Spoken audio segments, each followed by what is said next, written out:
BJP-യുടെ മന്ത്രി കിരൺ റിജിജു ഉടനെ ചാടിപ്പിടിച്ചു, ന്യൂനപക്ഷകാര്യ മന്ത്രി. അദ്ദേഹം ചാടിപ്പിടിച്ചിട്ട് പറഞ്ഞു, കണ്ടില്ലേ കോൺഗ്രസ്സുകാർ ചെയ്യുന്നത്. അപ്പോ ശശി തരൂരിന് രാജ്യത്തെ, ഇന്ത്യയെ സ്നേഹിക്കാൻ സ്വാതന്ത്ര്യമില്ലേ, ഇന്ത്യയെക്കുറിച്ച് നല്ല വാക്ക് പറയാൻ സ്വാതന്ത്ര്യമില്ലേ എന്നായിരുന്നു കിരൺ റിജിജു ഈ കാര്യത്തെ വ്യാഖ്യാനിച്ചത്.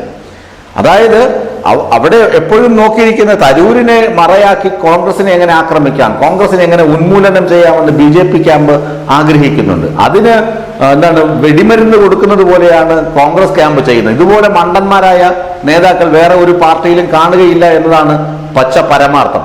കാരണം ഈ തരൂര് എന്തെങ്കിലും പറഞ്ഞാൽ തരൂര് നയതന്ത്ര വിദഗ്ധനാണ്, നയതന്ത്ര വിദഗ്ധനായി മുമ്പ് അങ്ങനെ പ്രവർത്തിച്ച വ്യക്തിയാണ്. അദ്ദേഹത്തെ രാജ്യത്തിന്റെ ഓപ്പറേഷൻ സിന്ദൂറിനെ കുറിച്ച് മറ്റ് രാജ്യങ്ങളുടെ പ്രതിനിധികളോട് സംസാരിക്കാൻ രാജ്യം നിയോഗിക്കുന്നു.